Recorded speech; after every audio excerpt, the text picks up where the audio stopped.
At 5 in the morning, a frantic knocking dragged me from a dead sleep.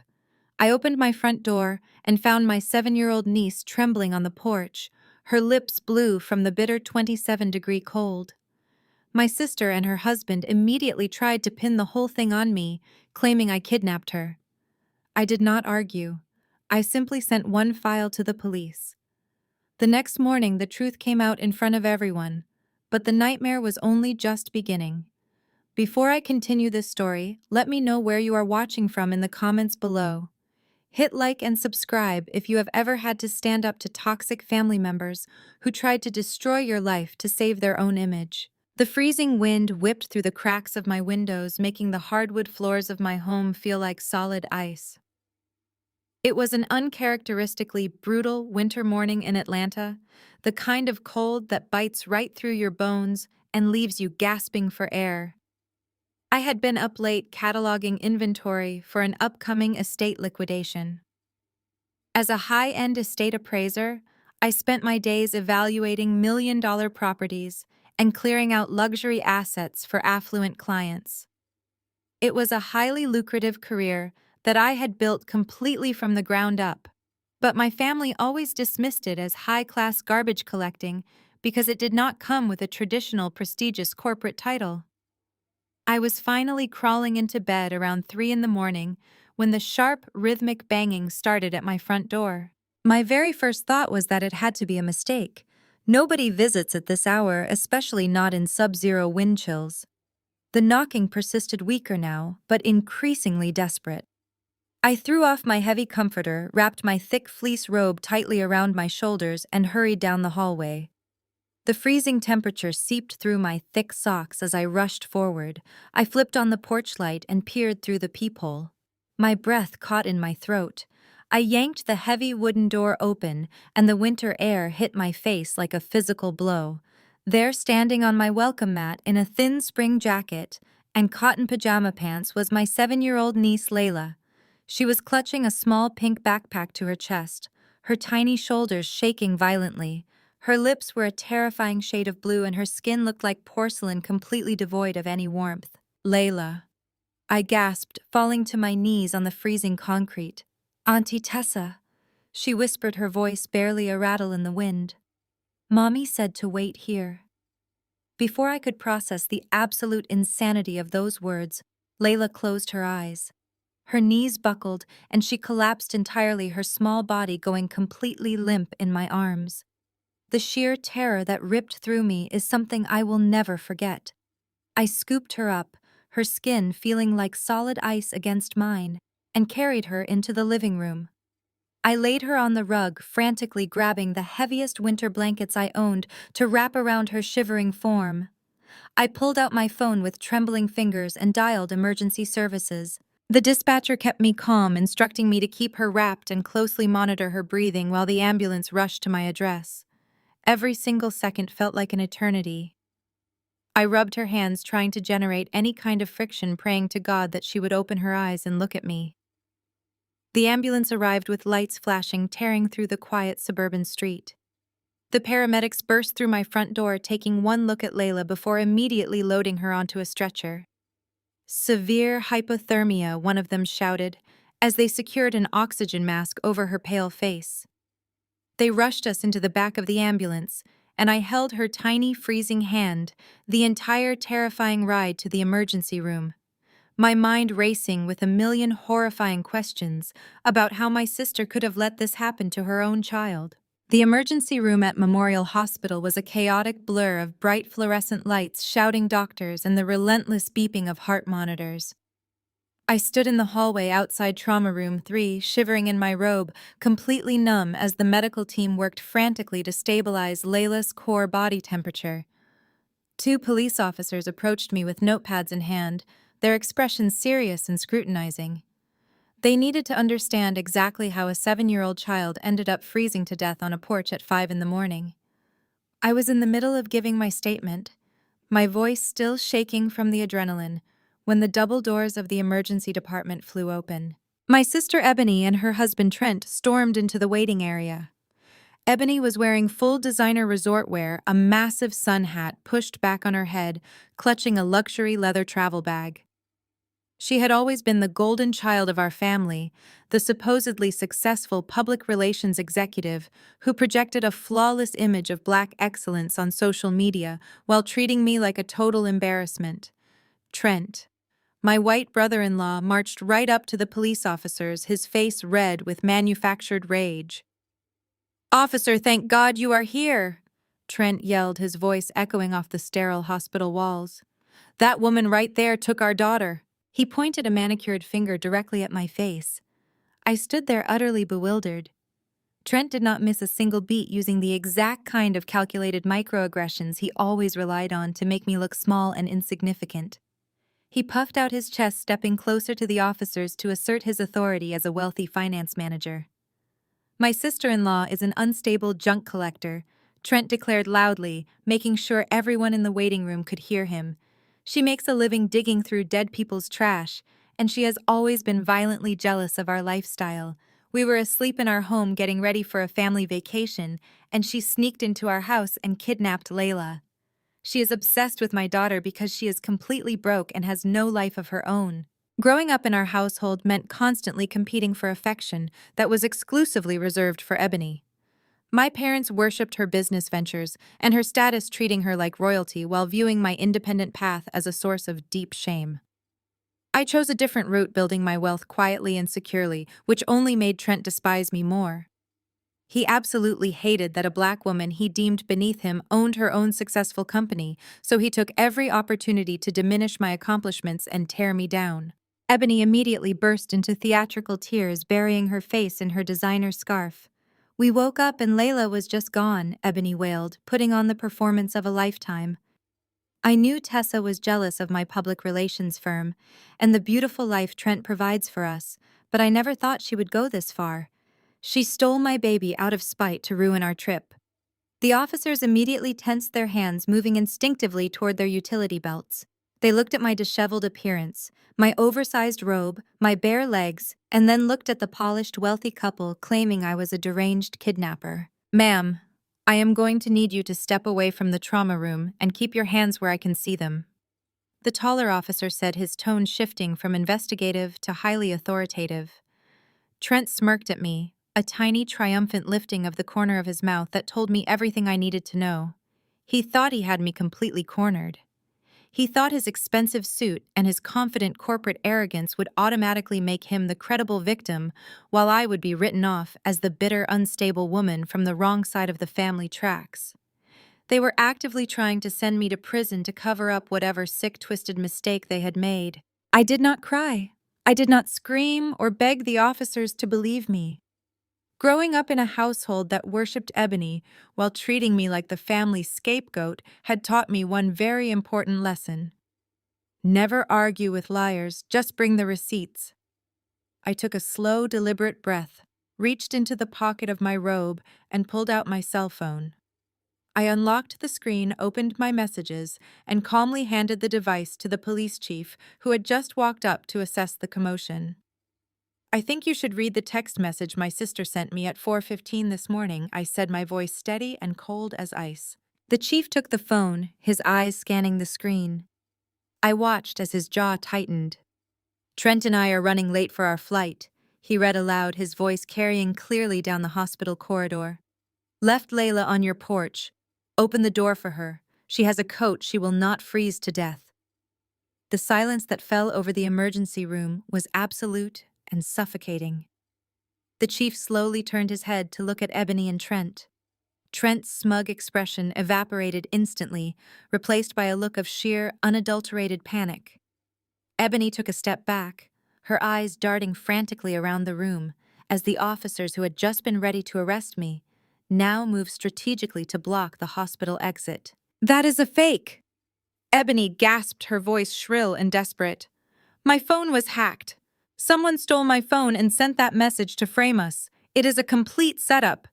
The chief handed my phone back to me and pulled out his radio. "Mom, we can easily pull the cell tower data to see exactly where your phone was when that message was sent," he said flatly. "If you were running late for a flight, I am guessing airport security cameras will have a very clear timeline of your movements this morning." Trent grabbed Ebony's arm, his corporate confidence completely shattered into pieces. "We want our lawyer," he demanded suddenly, sweating profusely despite the cool hospital air. "You have no right to question us without legal counsel present."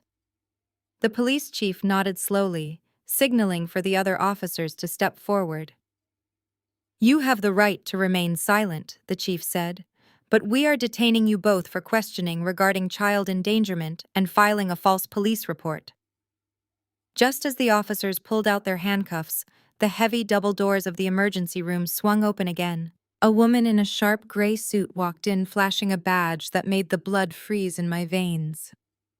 "I am with Child Protective Services," the woman announced, her gaze sweeping over the scene before locking onto me. "We just received an anonymous emergency tip. We were informed that the child's Aunt Tessa is currently operating a stash house for narcotics out of her residence, and that the child is in immediate danger of drug exposure." Ebony stopped, struggling against the police officer holding her arm. A slow, venomous smile spread across her face. I stood perfectly still, realizing that the text message had just been the beginning. They had not just abandoned Layla to catch a flight. They had set an elaborate, devastating trap to ensure I would lose my home, my business, and my freedom entirely. The cold hospital air felt even more suffocating as the Child Protective Services worker stood in the doorway holding a clipboard that threatened to destroy my life. The police officers who had just been questioning my sister and brother-in-law immediately shifted their entire focus back to me. The chief stepped forward, instructing me that they needed to escort me back to my residence right this minute to execute an emergency search based on the anonymous tip they had received. I did not protest or resist their demands. I knew my home was completely clean. I knew my life was built on strict order and impeccable legal standards because my career demanded absolute perfection. But as I was placed in the back of the police cruiser, I could see Trent and Ebony practically vibrating with anticipation as they rushed to their luxury sedan to follow us. The drive back to my neighborhood felt like moving through a surreal winter nightmare. The freezing wind was still howling outside, whipping bare branches against the streetlights, but the chill in my blood had nothing to do with the weather. We pulled up to my property. My home was a beautifully restored craftsman house, sitting on a prime corner lot in one of the most coveted neighborhoods in the city. It was the sanctuary I had paid for with my own hard work and financial discipline. The police officers escorted me to the front porch, and I unlocked the door, allowing them inside. Trent and Ebony pushed their way in, right behind the Child Protective Services worker, tracking wet snow onto my original hardwood floors. Ebony had fresh tears streaming down her face, perfectly performing the role of the distraught mother, while Trent wore a mask of grim and serious concern. The officers began their search in the living room and kitchen, finding nothing but meticulously organized appraisal files and expensive antique furniture I had recently acquired from a high-end estate sale. Then Trent pointed a steady finger toward the hallway. He suggested they check the guest room, claiming that since Layla sometimes stayed there, he wanted to ensure that specific space was completely safe for a child. Two officers walked into the guest room. I stood in the doorway watching them tear through the freshly laundered sheets and open the closet doors. Then one officer lifted the heavy memory foam mattress. Tucked deep between the mattress and the wooden box, Spring was a clear plastic bag filled with a substantial amount of white powder. The officer pulled it out, holding it up to the harsh overhead light.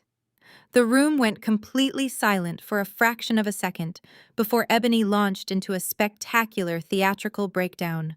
She buried her face in her hands, sobbing loudly enough to wake the entire neighborhood. "I knew it!"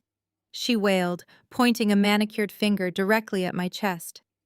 "I told you she was sick in the head. Look at this absolute mess. This is exactly why you dropped out of your master degree program. You are nothing but an addict hiding in this house surrounded by other people's discarded trash. You drag junk into this house and you bring dangerous drugs around my innocent child."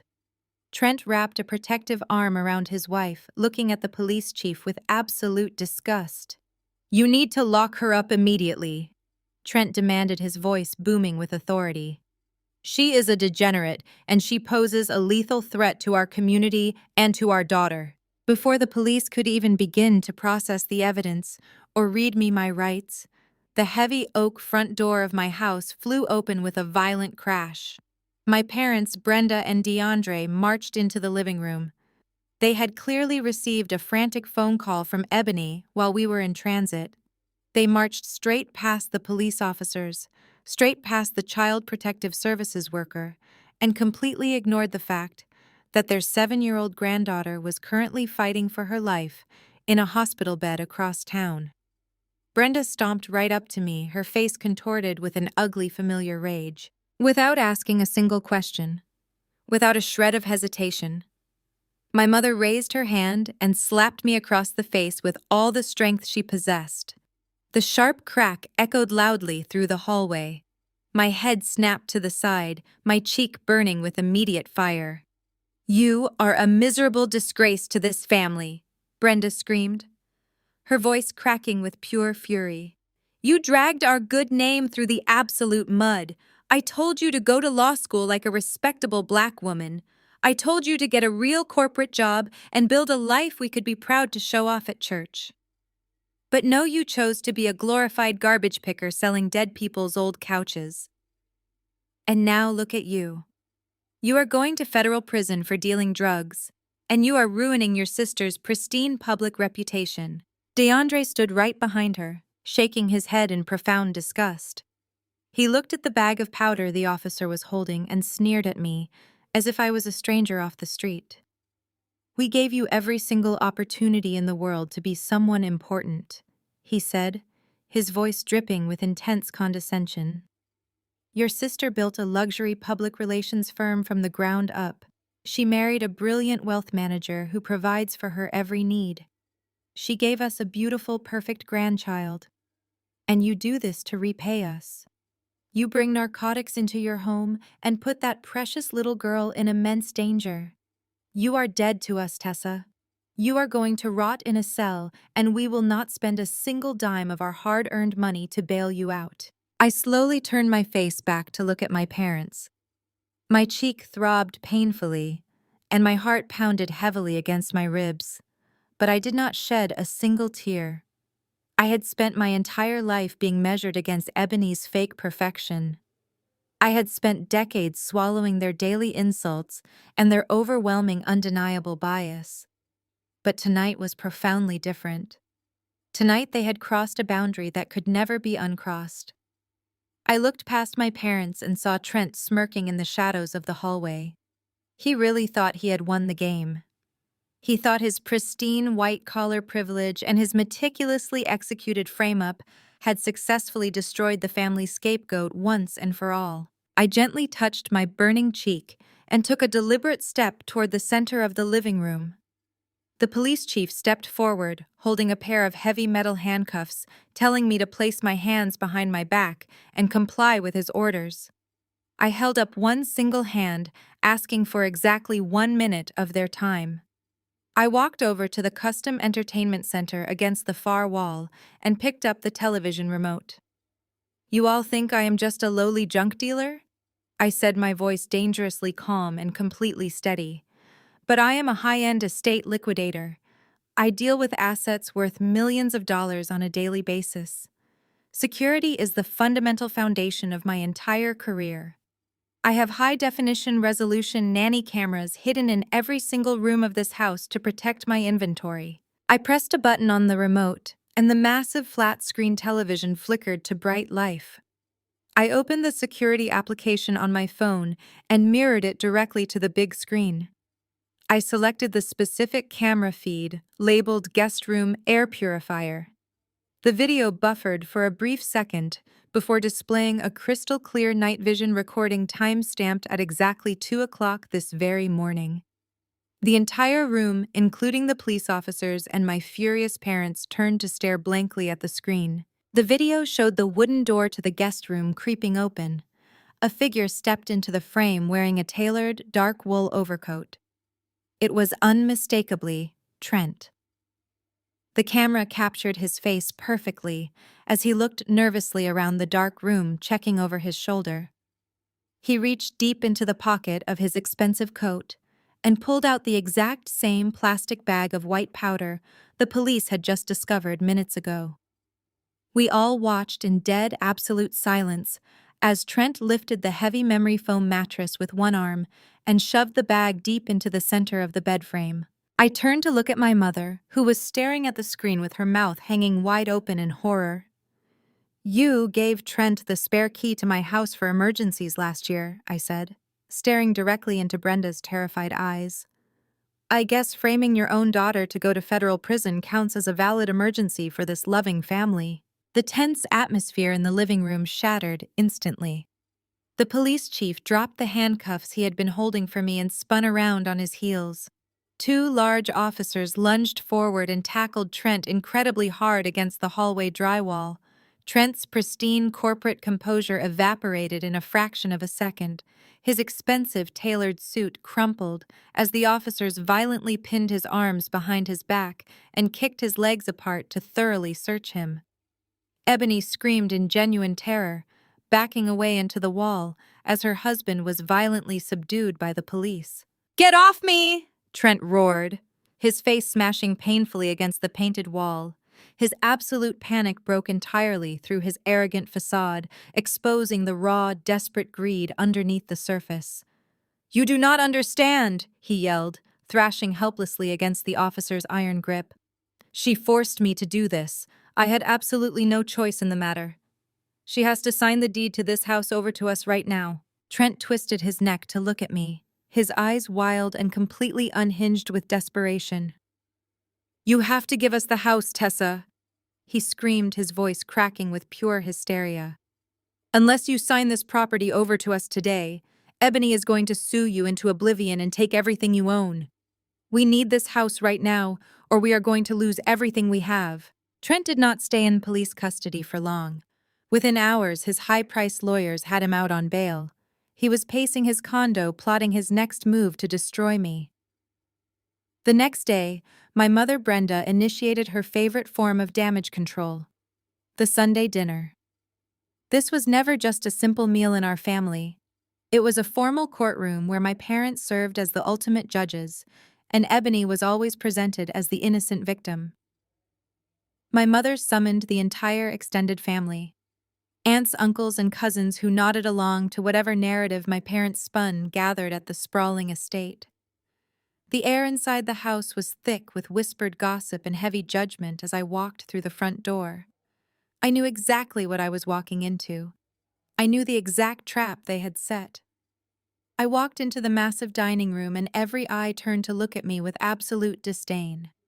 My mother stood rigidly at the head of the mahogany table, her face a perfect mask of manufactured grief. She pointed a shaking finger to an empty chair isolating me.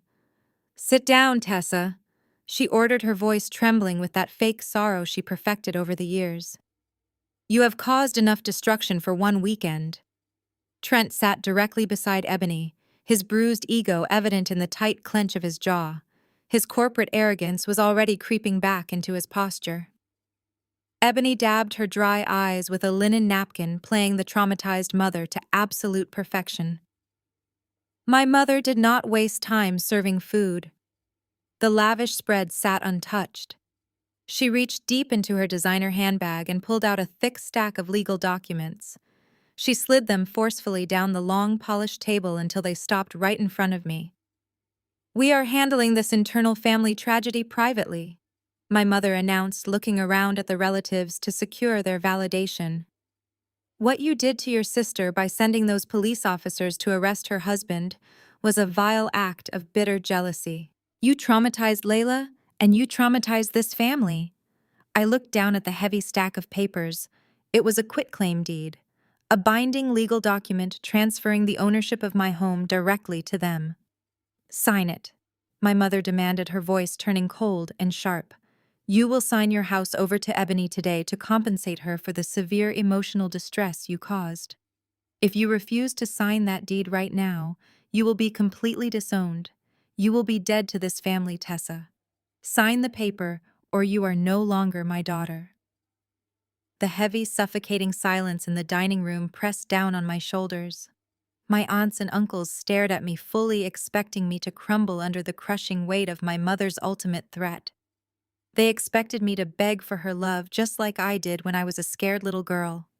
They expected me to surrender my sanctuary to save my golden sister. They wanted me broken. They wanted me compliant. They wanted me to sacrifice my entire future to preserve their comfortable illusions. I looked at the extortion papers resting on the polished wood. I looked at my mother.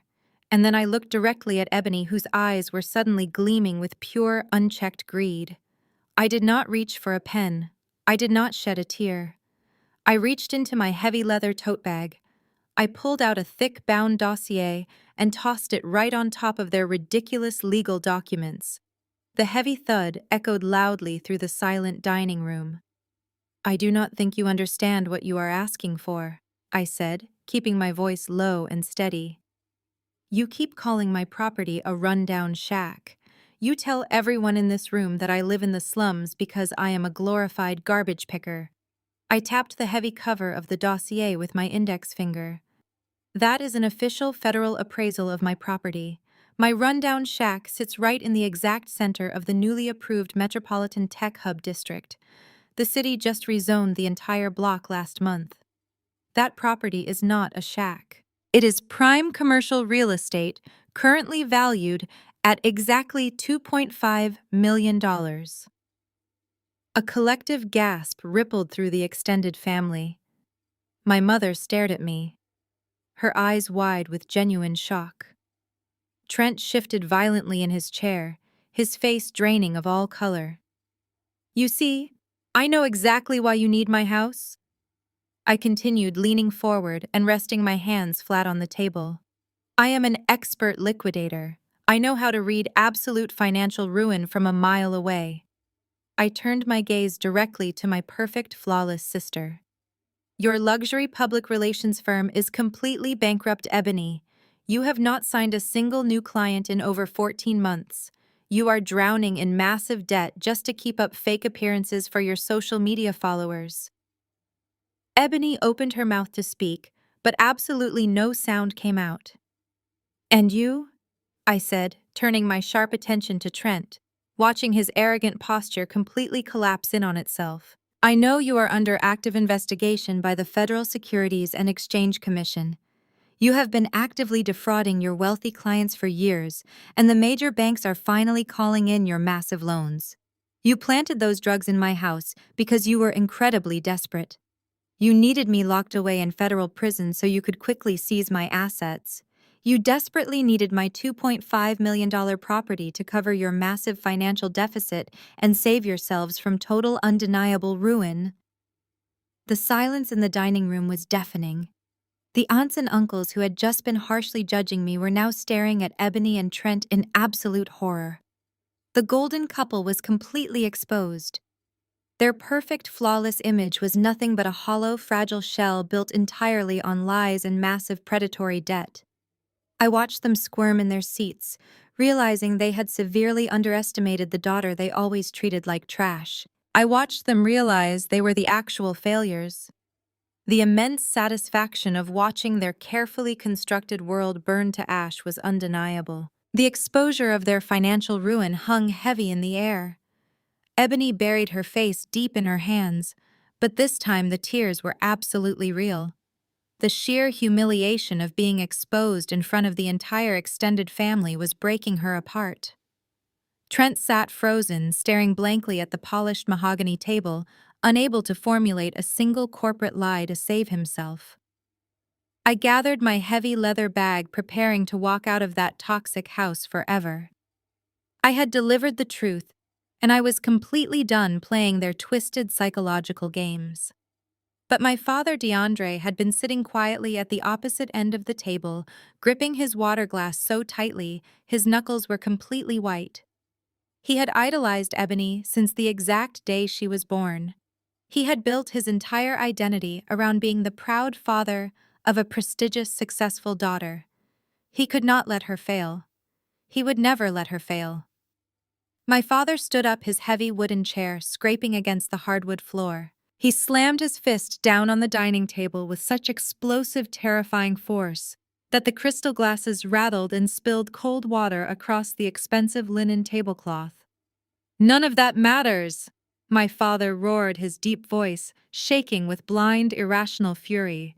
He pointed a shaking, angry finger at me, his face contorted with desperation to protect his golden child at all costs. "You think you are so incredibly smart, Tessa.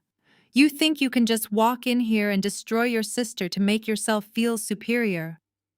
My father marched toward my end of the table, pulling a crumpled yellowed legal document from his breast pocket. He threw it down next to my federal appraisal. "You did not earn a single dime of that property," he shouted, spit flying from his lips in absolute rage. "That house belongs to this family because the money you used to buy it was stolen directly from your own sister." The extended family gasped again, leaning in closer to hear this brand new shocking accusation. Ebony lifted her head suddenly, realizing her father was handing her a desperate lifeline. "Yes," Ebony cried out, catching the cue perfectly. She played the devastated victim without missing a single beat. "That is exactly why my business is failing. Because you embezzled the money from the family trust fund. You stole my entire future, Tessa." My father slammed his fist on the table one more time, leaning so close to me I could feel his angry breathing. "You drained the college trust fund your grandmother left for both of you." He snarled, his eyes blazing with pure hatred. "You stole hundreds of thousands of dollars to buy that property and build your little liquidation business while Ebony had to take out predatory loans just to survive. You are a thief." My father stood tall, crossing his arms over his chest in a protective stance over his favorite daughter. "I am filing a legal injunction first thing tomorrow morning," he declared loudly so everyone could hear. "I am freezing every single asset you possess, Tessa. I will see you rot in a dark jail cell for embezzlement, and I will make sure your sister gets every single penny of that $2.5 million property to properly compensate for what you stole from her." The room was spinning with the heavy weight of my father's threat. But I simply stood my ground and watched as he reached his hand deep into his expensive leather briefcase. He pulled out a yellowed, thick parchment document and slammed it onto the polished mahogany table right next to my real estate appraisal dossier. "This is your grandmother Martha's original will," my father announced, his deep voice echoing with absolute righteous indignation and complete authority. "She left a substantial college trust fund for both of you girls, but that specific account was completely drained exactly 10 years ago, right around the time you supposedly started your little junk collection business, Tessa."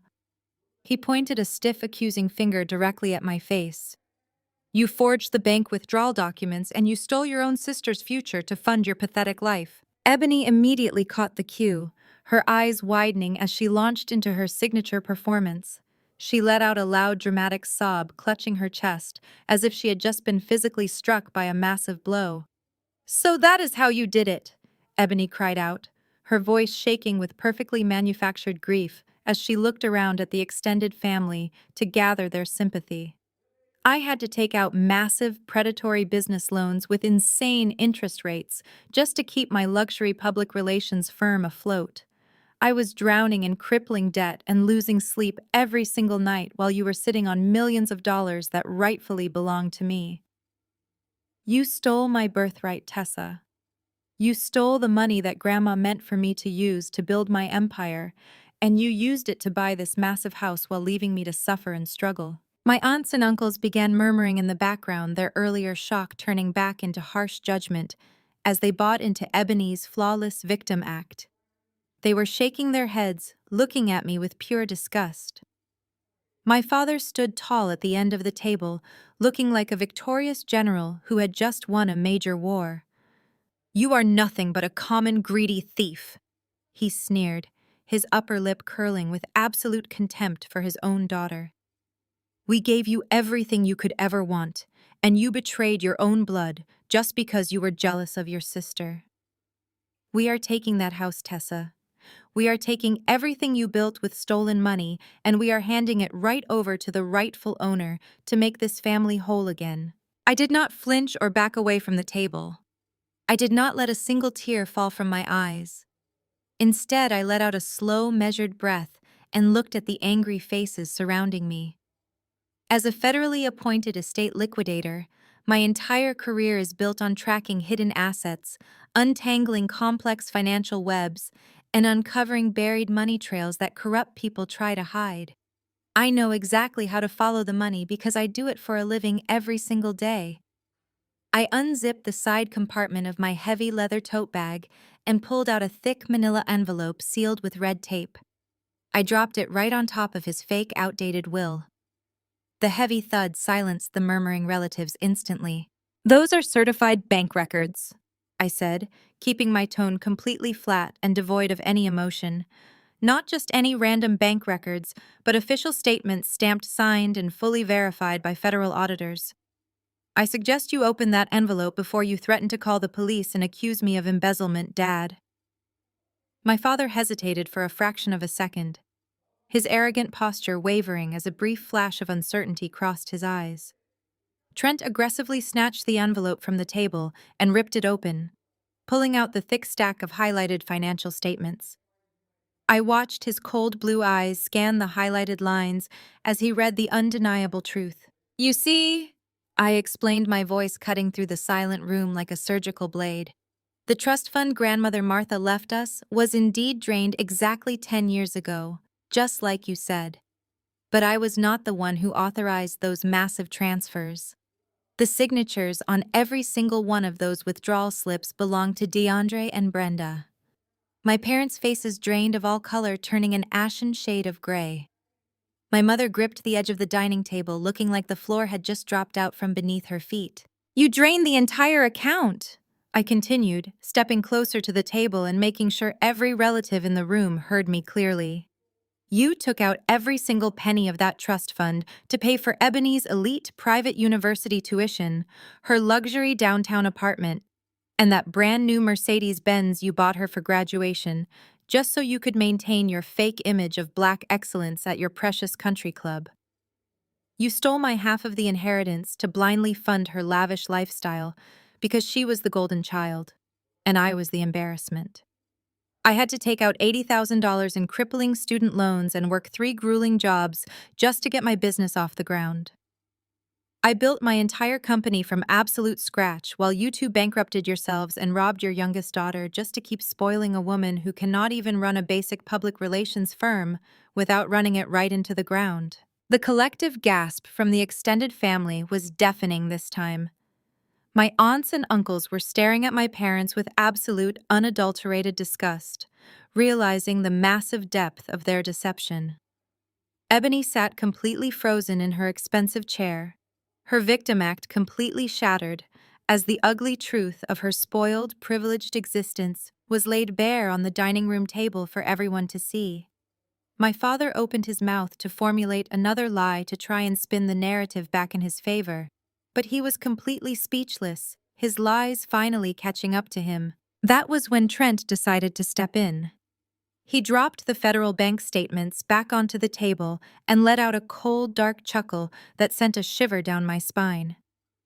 He stood up and calmly adjusted the cuffs of his expensive tailored suit, his white privilege and aggressive corporate arrogance radiating from every single pore. He looked at me not as a family member, but as a minor obstacle standing in the way of his financial survival. "You really think you have won this little game? Do you?" Tessa Trent asked, his voice dropping to a menacing quiet whisper that commanded the attention of the entire room. He leaned across the polished mahogany table, invading my personal space, with a look of pure, absolute contempt. "You think throwing a pile of federal bank statements on a dining room table makes you completely untouchable? You think exposing a little family financial mismanagement is going to magically save your precious house and keep you safe from me?" Trent smiled, but it was a cruel, hollow expression lacking any real warmth. "You are incredibly naive, Tessa. I work with literal billionaires. I manage wealth for the most powerful and ruthless people in this entire state. You are just a glorified junk collector who stumbled into a lucky real estate zone and thinks she hit the jackpot. Do you really think those pieces of paper mean anything in a real courtroom when pitted against my elite legal team and my massive corporate connections?" He took a step closer, his blue eyes locking onto mine with predatory intensity. I can make one single phone call to the state licensing board tomorrow morning and have your estate appraisal license revoked permanently. I can have every single federal contract you hold terminated before you even eat lunch. I will completely destroy your entire business overnight, and by the time my lawyers are done dragging you through the mud, tying you up in endless frivolous litigation, you will be begging us to take this house just to pay off your mounting legal fees. You are completely out of your league, Tessa, and you are going to lose absolutely everything you have ever worked for. The sheer audacity of his threat hung in the stagnant air of the dining room, pressing down on me like a physical weight. Trent was not just trying to scare me, he was promising to utterly annihilate my entire existence. He was weaponizing the very system that protected men like him to ensure a black woman who dared to stand up to him would be ground into the dirt. He stared down at me, expecting me to cower, expecting me to burst into tears and surrender my home to save my livelihood. The extended family watched in paralyzed silence, too terrified of Trent's wealthy connections to speak up in my defense, even after knowing the truth about my parents' theft. My mother and father seemed to slowly regain their smug posture, riding the coattails of Trent's brutal intimidation.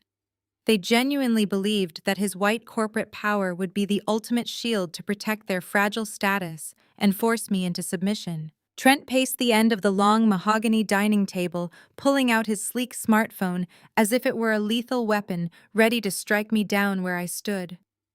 The heavy tension in the room was suffocating, but he seemed to thrive on the silent fear radiating from my extended family.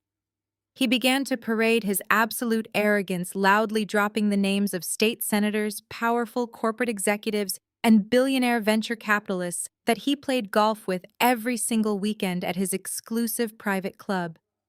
He wanted to make absolutely sure every single aunt, uncle, and cousin in the room understood exactly how untouchable and vastly superior he believed he was compared to the rest of us. He walked slowly toward my side of the room and told me that my little junk collection business relied entirely on the fragile goodwill of wealthy connected families looking to quietly liquidate their dead relatives' estates. He leaned in close enough for me to smell the sharp, bitter scent of expensive scotch on his breath, and confidently declared that one single text message from him to his elite corporate network would put me on an industry-wide blacklist so fast my head would spin right off my neck.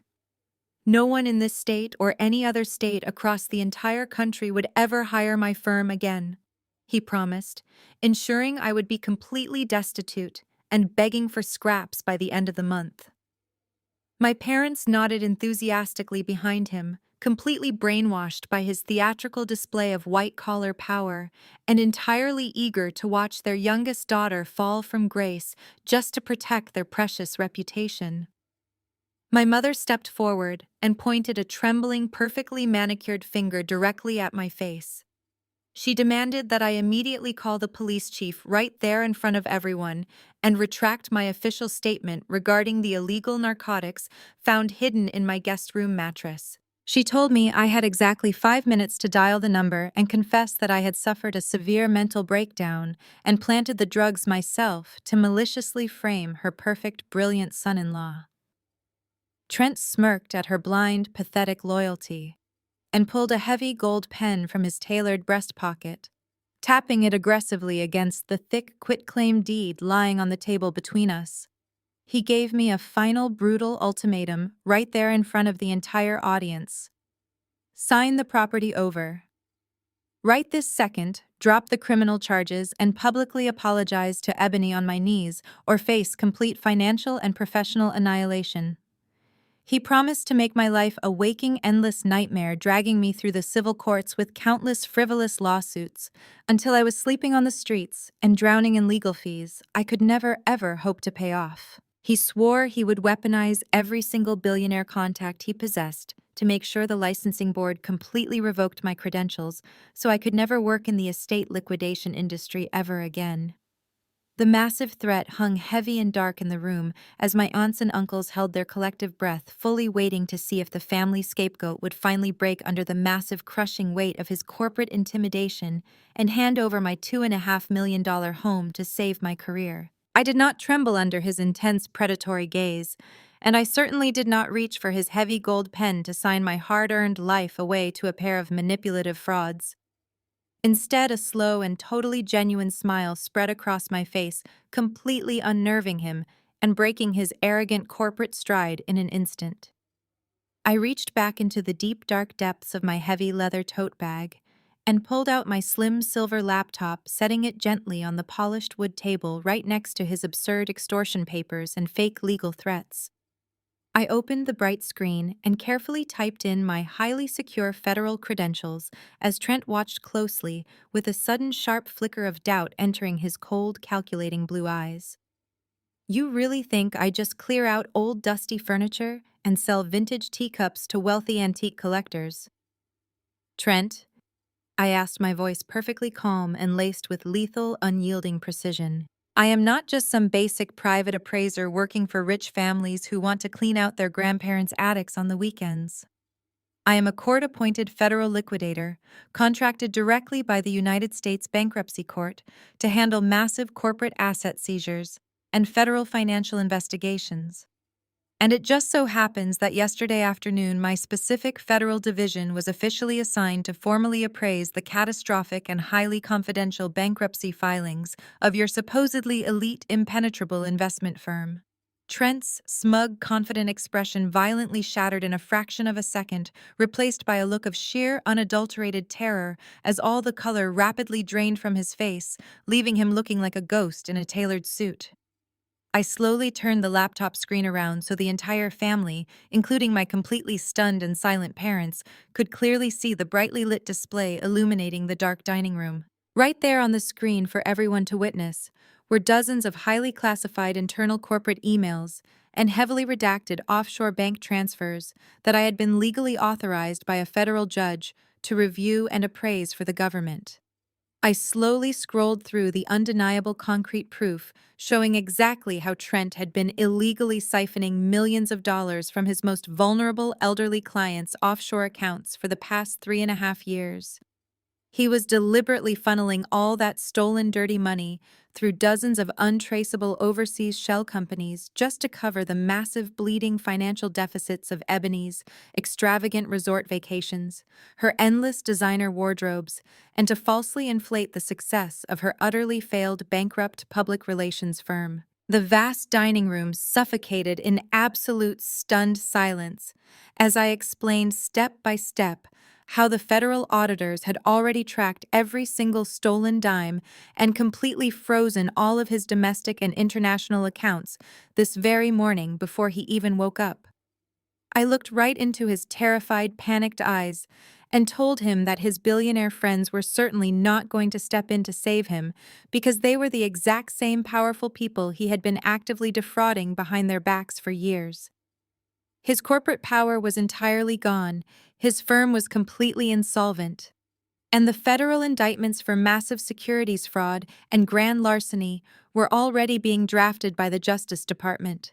As we stood there staring at each other, Ebony stared blankly at the glaring computer screen, her perfectly manicured hands trembling violently as the undeniable reality of a lengthy federal prison sentence loomed directly over her carefully curated fake life.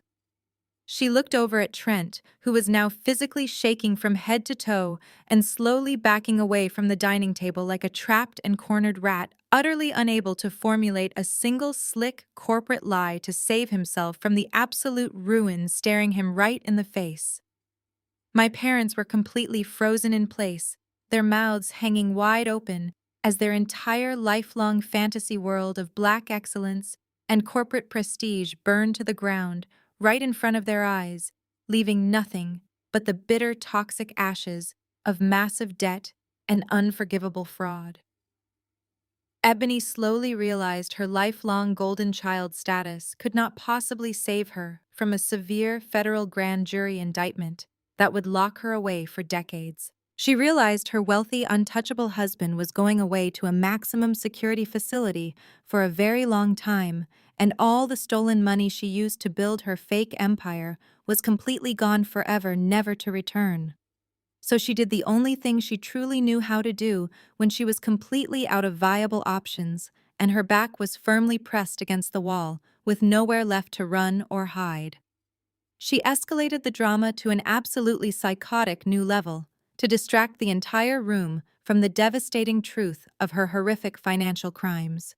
She suddenly gasped loudly, sucking in a huge, desperate breath of air and clutching her stomach with both hands, as if she had just been violently stabbed with a hunting knife right there in the dining room. Her eyes rolled back into her head, showing only the whites, and she violently collapsed onto the expensive hardwood floor, knocking over a tall crystal wine glass that shattered into 100 jagged, sparkling pieces across the vintage area rug. She began thrashing around wildly on the floorboard, screaming in a shrill, ear-piercing pitch that echoed through the entire house and out into the quiet neighborhood, making the surrounding relatives jump back in pure, absolute shock. My mother screamed out in sheer terror and immediately dropped to her knees beside her precious golden child, frantically asking what was wrong, while my father hovered helplessly above them, trying desperately to figure out what kind of medical emergency was happening. Ebony pointed a shaking, dramatic finger straight up at me, her face contorted in a terrifying mask of pure manufactured agony and desperation. "She poisoned me!" Ebony wailed at the top of her lungs, crying hysterically as she tightly gripped her stomach and rolled back and forth on the floor, thrashing her legs. "Tessa poisoned my wine because she wants to silence me and steal my baby away from me before the police come to take her to prison. She is trying to brutally murder me right here in front of our own parents to hide what she did to the family trust fund and keep all of her horrible dark secrets completely hidden from the world." Trent immediately grabbed his smartphone from the edge of the mahogany table, his hands shaking wildly as he shouted to the crowded room that he was calling an emergency ambulance and the police department to report me for attempted murder. The piercing wail of ambulance sirens shattered the freezing night air just minutes after Trent made his frantic phone call. Flashing red and blue lights illuminated my living room windows, casting wild shadows across the walls as paramedics burst through my front door with a stretcher. Ebony was putting on the absolute performance of a lifetime. She thrashed violently against the hardwood floor, clutching her throat and gasping for air as if her lungs were actively failing. My mother Brenda threw herself onto the ground beside her golden child, weeping hysterically and smoothing Ebony's hair. "Hold on, my sweet baby," Brenda wailed, glaring up at me with eyes full of pure venom. The paramedics quickly loaded Ebony onto the stretcher, strapping her down, as she continued to put on a spectacular show of agonizing pain. My father, DeAndre, stood blocking the doorway with his chest puffed out, pointing an accusing finger directly at my face as the same police officers from earlier that evening walked right back into my house. "Officer, arrest this monster immediately," my father demanded, his voice shaking with absolute manufactured outrage. "She just tried to murder my daughter in cold blood. She slipped poison into Ebony's wine glass because she knew her massive embezzlement was finally exposed. She is a violent psychopath, and she needs to be locked in a federal penitentiary tonight." The officers immediately stepped toward me, their hands hovering cautiously near their utility belts. The chief, who had just seen Trent arrested for planting narcotics, now looked at me with renewed, intense suspicion. A poisoning accusation was a severe criminal charge, and my parents were selling the narrative with absolute flawless conviction. Trent stood by the doorway, playing the role of the terrified husband perfectly. He told the officers that I had handed Ebony a glass of red wine just moments before her sudden violent collapse. It was a brilliant, desperate lie designed to entirely shift the focus away from his federal securities fraud and his horrific drug planting scheme. The paramedics rushed Ebony out to the waiting ambulance, and my parents practically sprinted to their cars to follow her to the emergency room. The chief instructed me that I needed to accompany them to the hospital immediately for questioning regarding a formal attempted murder investigation. I did not fight them. I did not scream or beg for them to believe my innocence. I simply grabbed my heavy leather tote bag and walked out into the freezing winter night, knowing exactly how this medical charade was going to end. The sterile waiting room of Memorial Hospital was a chaotic echo chamber of my parents' loud, dramatic sobbing. They were making absolutely sure every single nurse and doctor in the emergency department knew that their innocent, successful daughter had been viciously poisoned by her jealous, bitter sister. I sat quietly in a plastic chair, flanked by two police officers waiting for the medical team to finish stabilizing the supposed victim. After an hour of relentless theatrical crying from my mother, the attending emergency room physician finally walked through the double doors looking incredibly confused and highly irritated. The police chief stepped forward, demanding to know what lethal substance I had supposedly slipped into her drink. I stood up and walked directly over to the chief. I demand that you read her official public toxicology screen right now out loud for everyone to hear, I said, my voice echoing cleanly across the quiet waiting area. The doctor looked at my parents, then looked at the police chief and sighed heavily. Flipping open the medical chart, there is absolutely zero trace of any poison in her system, the doctor announced, his voice dripping with intense professional annoyance. Her stomach is completely clear of any toxins. However, her blood work shows incredibly dangerous off-the-charts levels of unprescribed heavy sedatives and illegal party narcotics. My parents completely froze, their dramatic crying halting in an instant. Ebony did not collapse from poison, I explained, taking another step toward my horrified parents. She collapsed because she has been living a secret double life, heavily abusing prescription sedatives to cope with her massive crushing corporate debts while partying with her elite socialite friends. But that is not even the best part of this ridiculous charade. I reached deep into my tote bag and pulled out a stack of printed flight confirmations. I slammed the boarding passes directly onto the hospital reception desk. You said you were rushing to catch a flight to a family vacation this morning when you abandoned Layla on my freezing porch, I said, turning my gaze directly to Trent, who was standing near the vending machines. But you were not going on a family trip. These are first-class non-refundable tickets to the island of St. Bart's. And the second ticket was never booked under your name, Trent. The police chief leaned over to inspect the printed documents.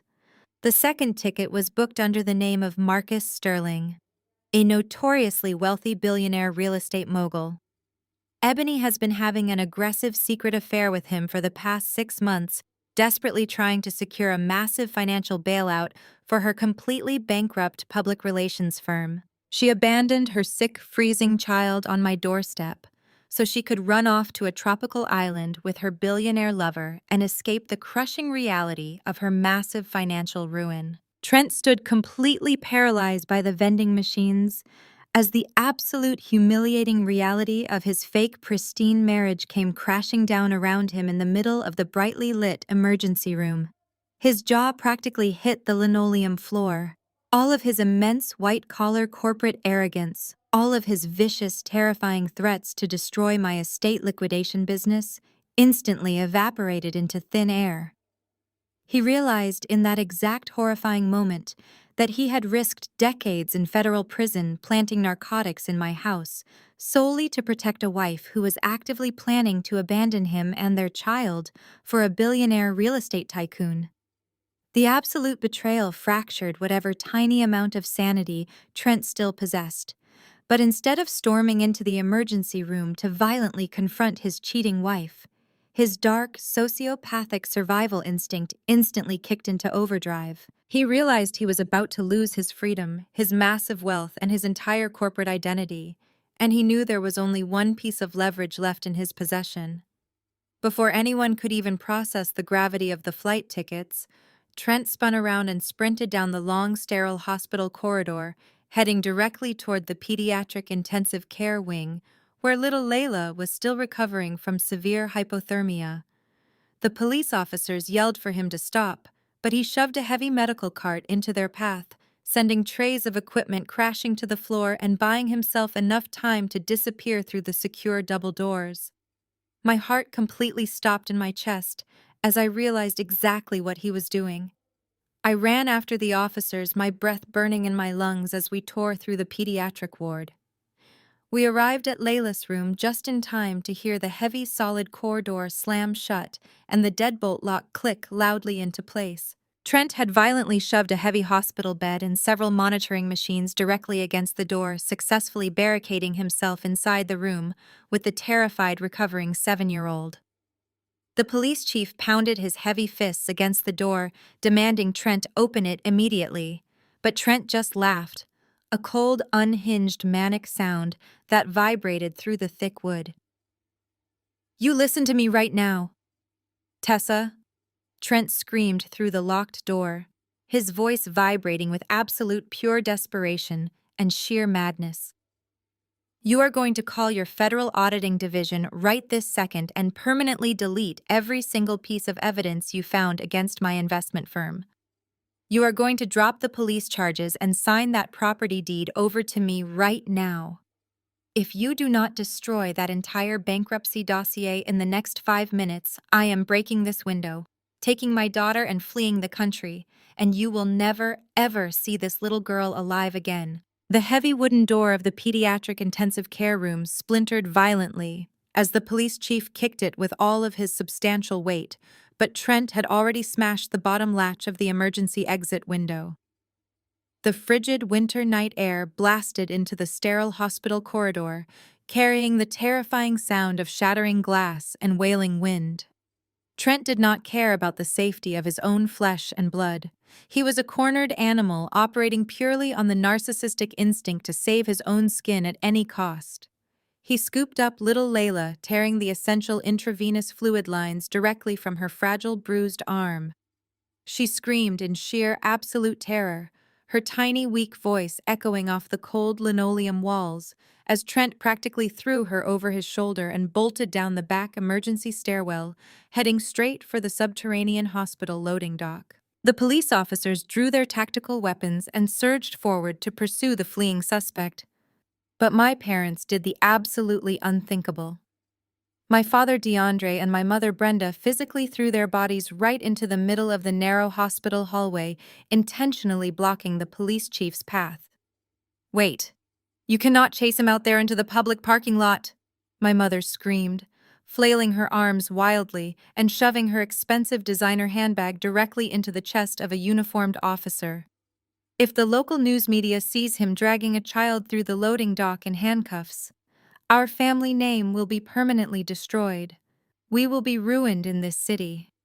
My father grabbed the police chief by the thick collar of his uniform, his desperate pathological need to protect his pristine social reputation, completely blinding him to the horrifying fact that a deranged federal criminal had just kidnapped his own granddaughter. "You need to de-escalate this privately right now," DeAndre demanded, his voice frantic and sweating with pure, selfish panic.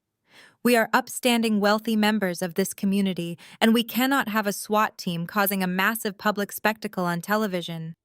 Just let him cool off and we will negotiate a quiet financial settlement behind closed doors, like civilized people." The absolute sheer audacity of my parents prioritizing their fragile country club reputation over the actual physical survival of a 7-year-old girl made my stomach violently churn with a sickness I had never known. They were entirely willing to let Layla die in the freezing cold just to prevent a scandal. The officers violently shoved my parents aside, pinning my father briefly to the wall and threatening them with immediate arrest for obstructing justice and actively aiding a fleeing felon. But the precious seconds my parents had intentionally wasted gave Trent the exact head start he desperately needed to reach the lower levels of the hospital building. I did not run after him down the dark concrete stairwell. I did not join the chaotic, loud stampede of heavily armed police officers rushing toward the loading dock.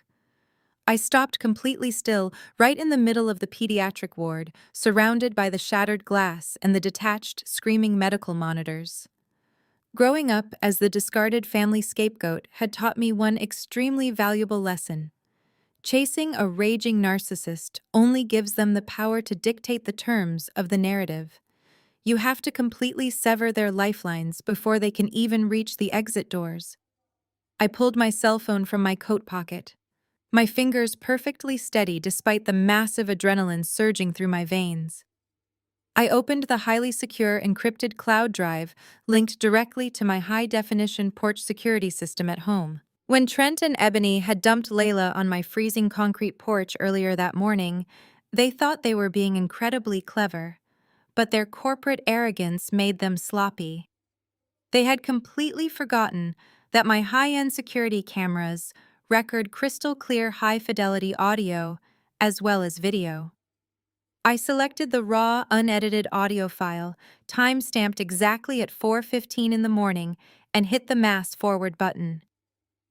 I did not just send it to the police chief who was currently sprinting down the stairs. I opened my email application and selected the entire contact list for my parents' prestigious megachurch, including the senior pastor, the board of elders, the choir director, and the massive list of wealthy congregation donors they spent every single Sunday trying to impress. I pressed play on my device, turning the volume all the way up to maximum capacity so the raw audio echoed down the entire hospital corridor for my horrified parents to hear clearly. The digital recording started with the harsh sound of freezing wind whipping across the porch, followed immediately by Trent's arrogant corporate voice coming through with terrifying absolute clarity. "Just leave the brat here so she catches pneumonia," Trent said in the recording, his voice dripping with sinister calculation. "She does not need a heavy coat. The colder she gets, the better this works for us." Ebony immediately replied in the recording, her voice completely devoid of any maternal instinct or human warmth. "Are you sure this will work, Trent? What if Tessa actually opens the door and ruins everything?" Trent laughed, a dark, evil sound that made the blood freeze in my veins. "It does not matter if she opens the door. We will sue Tessa for criminal negligence, claiming she locked our child out in the cold on purpose. We will completely drain her entire estate liquidation business, and then we will claim the massive multi-million-dollar life insurance policy we just took out on Layla last week. It is the absolute perfect crime, baby." My parents stood frozen against the hospital wall, the blood completely draining from their faces as they heard their perfect, flawless daughter and their brilliant, wealthy son-in-law actively conspiring to murder their own child for a desperate insurance payout. Their entire world completely collapsed in 10 seconds of audio. The deafening sound of heavy tactical boots swarming the subterranean loading dock vibrated violently through the floorboards beneath our feet. The police chief had instantly received the audio file on his phone as he ran and had immediately radioed the SWAT team that was already heavily stationed around the hospital perimeter. Trent never even made it to his getaway vehicle. As he burst through the heavy metal service doors into the freezing concrete parking garage, a dozen red laser sights immediately locked directly onto his chest. Heavily armored SWAT officers swarmed him from behind the concrete structural pillars, moving with lethal precision. They ripped crying Layla from his desperate grip before he could even register what was happening to him. Trent completely collapsed onto the freezing wet pavement, sobbing uncontrollably and begging pathetically for mercy, as they slammed the heavy iron cuffs around his wrists. The officers loudly read him his rights for attempted murder, child endangerment, and massive federal insurance fraud echoing off the concrete walls. Little Layla was immediately rushed back upstairs by the paramedics wrapped in warm thermal foil blankets and surrounded by a dedicated team of pediatric trauma specialists who looked at me and promised she was going to make a full and complete recovery. The horrifying nightmare with Trent was finally permanently over, and he was going away for the rest of his natural life. But the absolute chaotic madness of my family was never that simple to extinguish. While the entire hospital security team was completely focused on physically securing Trent in the parking garage, and my parents were absolutely paralyzed by the horrifying audio recording playing on an endless loop.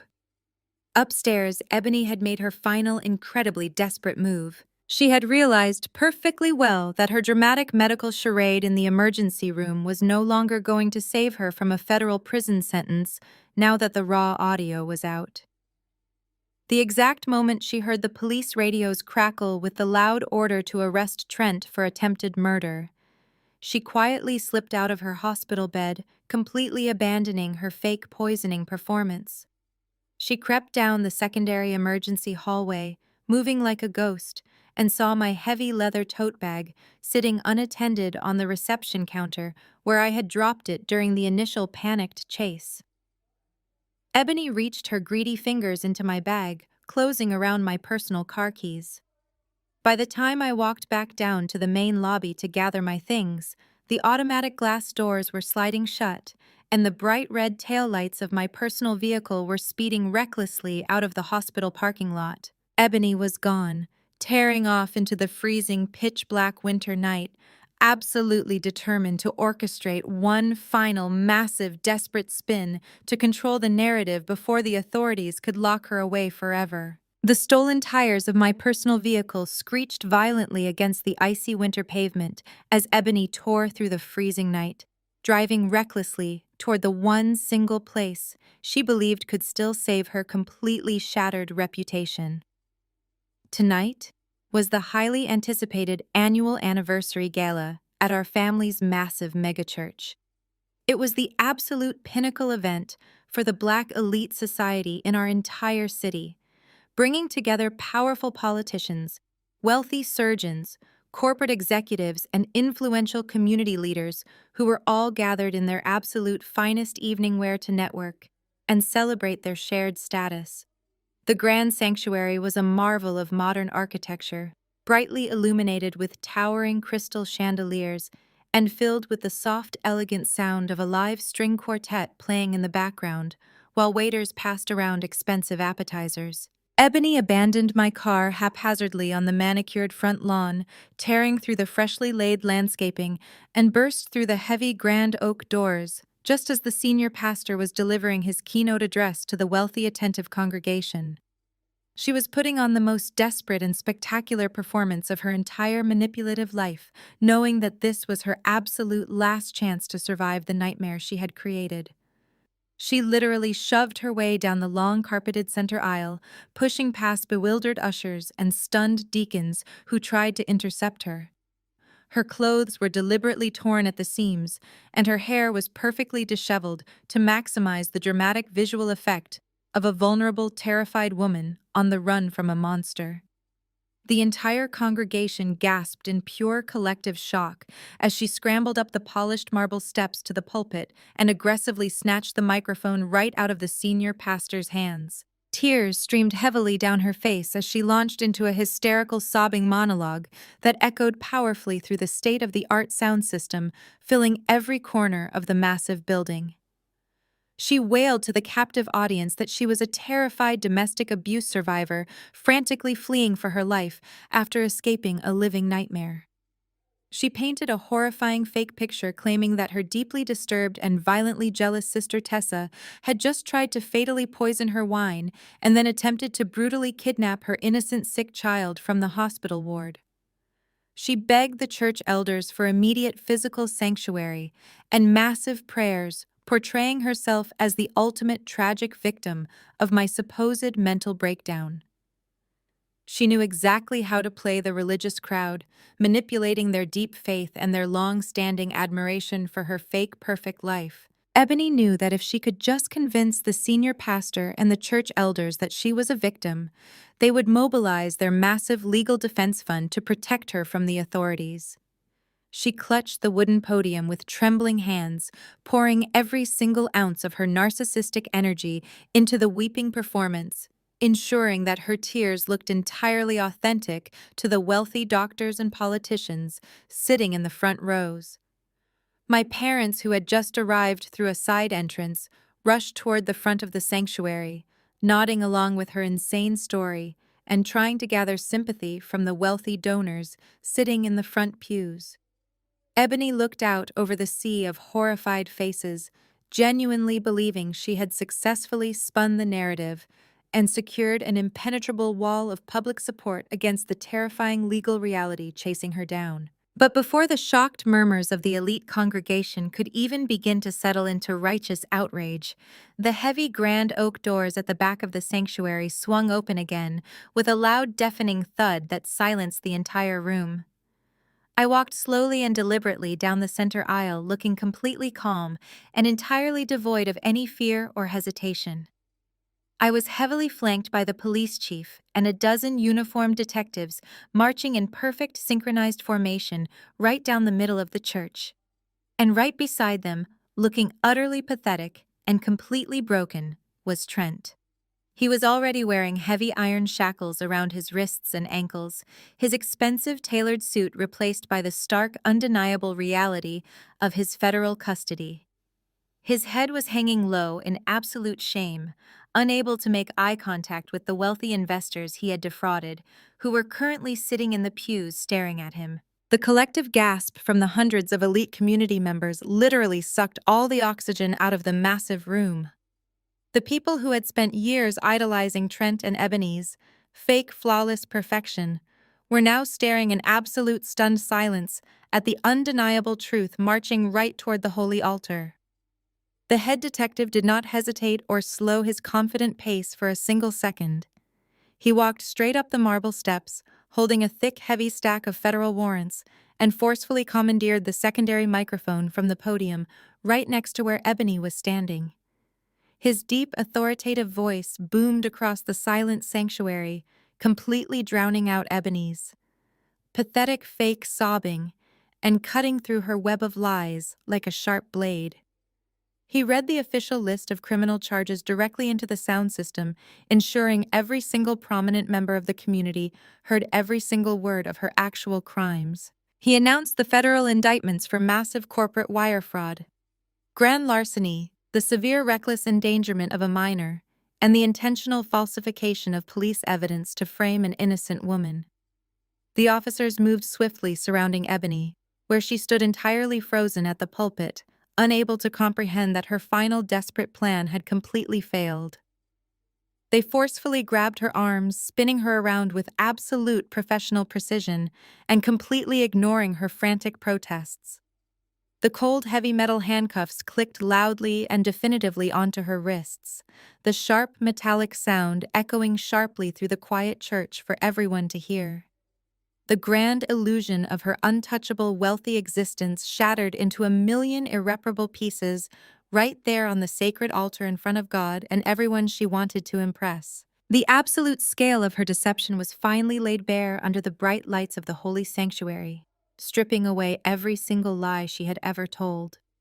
My parents stood paralyzed by the choir section, their mouths hanging open as the detectives tightly secured the heavy iron chains around their flawless golden child.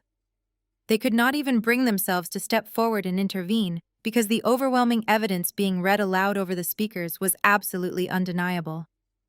The congregation members who had just been ready to offer her their endless prayers and unconditional financial support were now dropping their champagne glasses and covering their mouths in pure, unadulterated horror, witnessing the golden child of the community being legally restrained like a common violent criminal.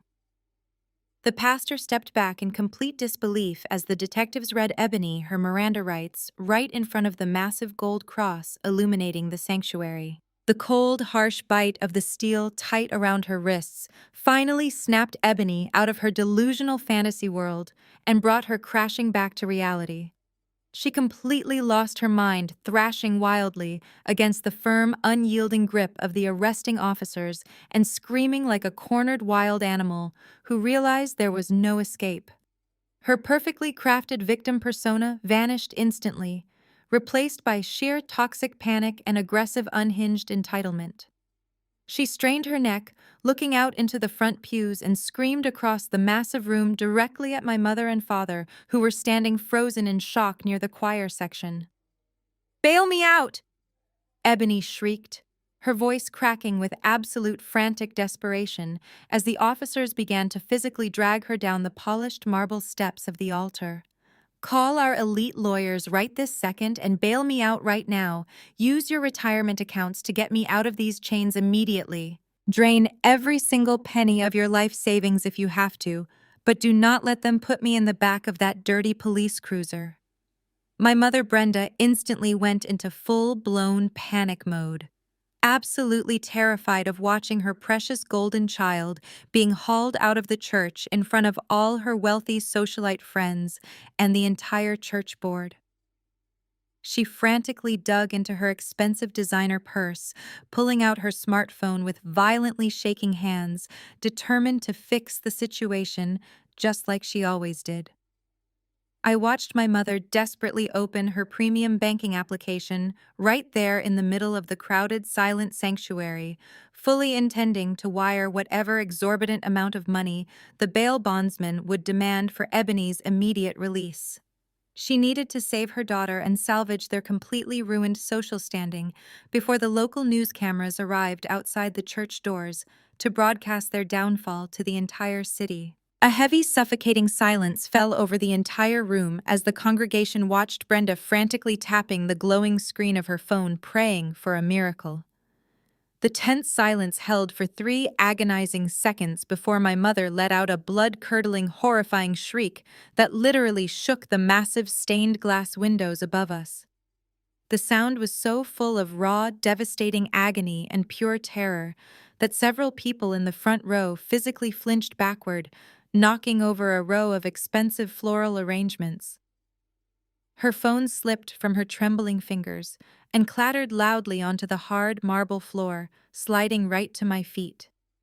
She collapsed to her knees, clutching her chest and gasping for air as she realized the absolute terrifying truth of her existence. The glowing screen of her phone clearly displayed her massive premium retirement account that was supposed to secure their wealthy future, but the available balance was exactly 0. Trent had completely and secretly drained my parents' entire lifelong savings months ago to keep his fraudulent, sinking corporate empire from collapsing, leaving them absolutely destitute, entirely penniless and utterly ruined without them even knowing it, until this exact devastating moment. My father DeAndre fell to the floor beside her, his hands shaking violently as he picked up the dropped smartphone to see the empty bank account for himself. The brutal realization that they had sacrificed their youngest daughter and participated in a massive criminal conspiracy just to protect a son-in-law who had robbed them completely blind finally shattered their arrogant minds. They were going to lose their expensive cars, their massive suburban mansion, and their precious country club memberships by the end of the week. The chaotic scene inside the massive sanctuary dissolved into an absolute unhinged frenzy as the paramedics finally arrived to treat my mother, who was still hyperventilating on the polished marble floor. The police officers forcefully dragged a kicking and screaming Ebony through the heavy oak doors, her expensive designer gown ripping along the carpet, while the entire wealthy megachurch congregation watched their perfect golden idol completely fall from grace. The reality of my parents' financial ruin was so incredibly sudden and absolute that it completely broke my father's mind right there in front of the holy altar. DeAndre snatched the dropped smartphone from the floor, his eyes darting frantically across the glowing banking application as the brutal, horrifying truth fully materialized in front of him. Trent had not just drained their premium retirement accounts to cover up his massive corporate embezzlement and fund Ebony's fake luxury lifestyle. He had actively forged both of their signatures 3 months ago to take out a massive predatory second mortgage on their sprawling suburban mansion. He had sucked every single penny of equity out of their pristine estate just to quietly pay off the federal investigators he knew were closing in on him long before I officially exposed his crimes. The urgent bank notifications flashing across the cracked screen of my mother's phone clearly stated that their massive luxury home was entering immediate active foreclosure by the end of this very week. My parents had spent their entire lives treating me like worthless trash to aggressively protect their precious country club image, and now that exact image was completely eradicated in front of their most judgmental peers. They had absolutely no retirement savings, no emergency funds, no hidden safety nets, and the bank was coming to seize the very roof over their heads. The brutal, stinging irony was that they had blindly enabled and worshipped the exact same monster, who ultimately stripped them of every single thing they valued in this world. They were forced to stagger out of the church in utter disgrace, completely penniless, and utterly terrified, as the lead detectives ordered them to come down to the downtown police precinct to give their official statements regarding the attempted kidnapping of little Layla. The drive to the station must have felt like a funeral march for their destroyed egos, as the local news helicopters were already circling the church parking lot, broadcasting their monumental downfall to the entire city. The harsh fluorescent lights of the downtown police precinct buzzed overhead, creating a cold, sterile atmosphere that perfectly matched the bleak reality of the situation. I was sitting quietly in one of the private consultation rooms, drinking a cheap cup of vending machine coffee, after finishing my final official statement regarding Trent's psychotic attempted escape from the hospital. The heavy metal door slowly creaked open, and my parents shuffled into the small room, looking like two completely hollowed-out shells of their former arrogant selves. Their expensive church clothes were wrinkled and torn, and their faces were deeply stained with tears of absolute sheer terror. The moment my mother laid eyes on me, her knees literally buckled, and she collapsed directly onto the scuffed linoleum floor right at my feet. My father instantly followed, dropping to his knees beside her, completely abandoning decades of his toxic, suffocating pride and aggressive dominance. "Tessa, please! You have to save us!" My mother sobbed hysterically, her hands reaching out to desperately claw at the hem of my winter coat. "The bank is going to take everything we have and we will have nothing left. Trent ruined us. He stole our entire lives behind our backs, and we have absolutely nowhere else to go." My father looked up at me with tears streaming down his face, openly begging the daughter he had spent 30 years trying to destroy. "We know about your highly successful real estate appraisal business, Tessa. We know you have that beautiful $2.5 million house and massive federal liquidator contracts. You are incredibly wealthy, and you are the only person left who can fix this massive nightmare. Please, you have to pay off the bank and bail your sister out of this horrible mess before they transfer her to the state penitentiary. You are our flesh and blood, Tessa. You cannot possibly just stand by and let your own parents end up freezing on the streets like common beggars. You have to use your estate money to save this family before we lose everything we ever worked for." They knelt there on the dirty precinct floor, weeping and begging for my immediate financial salvation, completely ignoring the fact that just a few hours ago they were actively demanding I hand over my entire life to save Ebony from the consequences of her own horrific crimes. They genuinely believed that the biological tie between us would somehow magically erase decades of severe emotional abuse and force me to empty my bank accounts to rescue them from the consequences of their own blind enabling behavior. I looked down at the two pathetic figures groveling at my feet and felt absolutely nothing but a deep, cold void of pure indifference. All those painful, agonizing years of desperately craving their approval, of wishing they would just once look at me the way they looked at their golden child, completely evaporated under the harsh precinct lights. I did not offer my hand to help them up from the dirty floor, and I certainly did not offer them a single dime of my hard-earned wealth. Instead, I slowly unzipped the side compartment of my heavy leather tote bag and pulled out a thick, heavy legal binder, dropping it onto the metal interrogation table with a loud, echoing slam that made both of my parents violently flinch backward. "I will never give this toxic family a single penny," I said, my voice perfectly flat and radiating pure, absolute ice. "I will not save people who literally physically block the police from stopping a deranged kidnapping just to protect their fragile, pathetic egos. You were entirely willing to stand by and watch your own 7-year-old granddaughter Layla nearly freeze to death on my concrete porch in 27-degree weather because you cared more about avoiding a local press scandal than you cared about her actual physical survival." My parents stared up at me in absolute horrified shock, their desperate tears suddenly freezing on their faces as they realized I was not going to be their miraculous financial savior. I pushed the heavy legal binder across the metal table directly toward my trembling father. I am not here to bail out a sister who tried to frame me for drug possession, or parents who blindly enabled her narcissistic psychotic behavior for 3 long decades.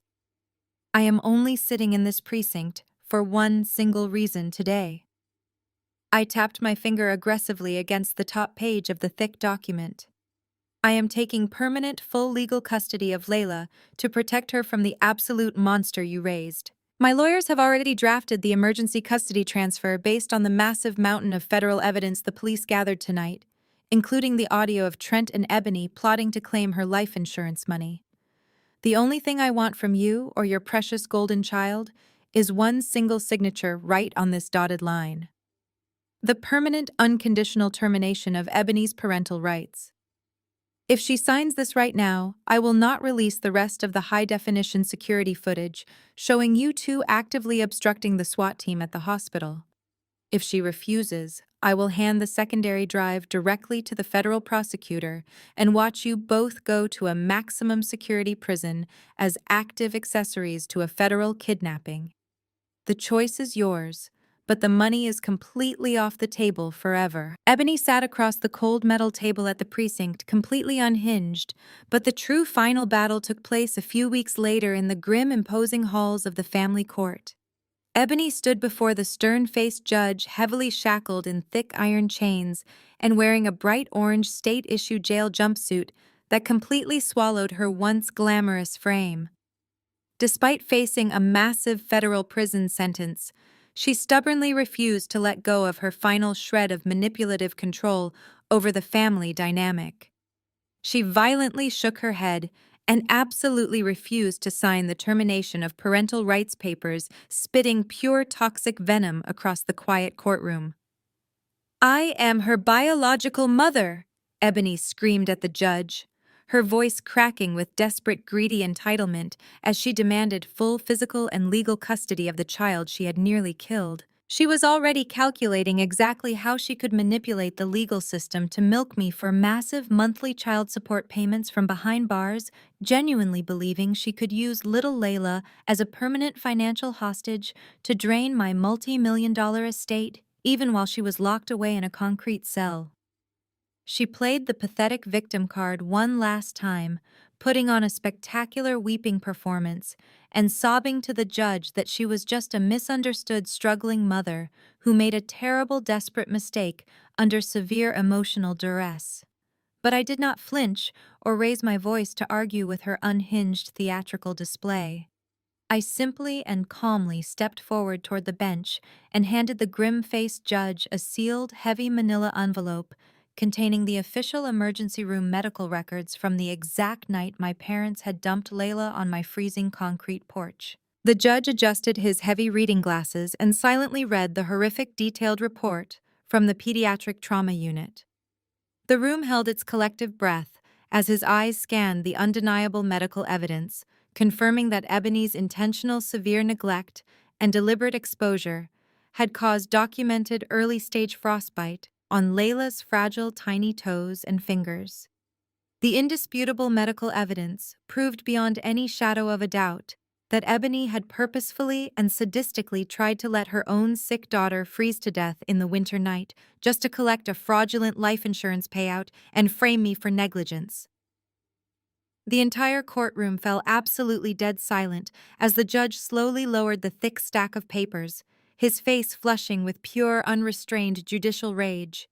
He looked down from the high wooden bench at Ebony, who was suddenly shrinking back into her heavy chains, realizing her lies had completely failed. Without a single second of hesitation, the judge slammed his heavy wooden gavel down and delivered the final devastating blow. He completely and permanently stripped Ebony of all her parental rights from the bench, declaring her an absolute severe danger to her own child, and granting me immediate sole legal custody of my precious niece, ending Ebony's reign of terror forever. The heavy legal dominoes fell with terrifying absolute speed, after that day completely crushing the fake flawless empire my toxic family had spent decades building. Trent stood in front of a merciless federal judge 3 months later, weeping pathetically like a broken child as he was officially sentenced to 10 hard consecutive years in a maximum security federal penitentiary. The judge threw the absolute maximum sentence at him for his massive securities fraud, corporate embezzlement, and intentionally filing a false police report to frame an innocent woman. His wealthy, influential friends and powerful corporate allies had all completely abandoned him the very second his bank accounts hit zero, leaving him to rot in a sterile concrete cell without a single visitor or a dime to his name.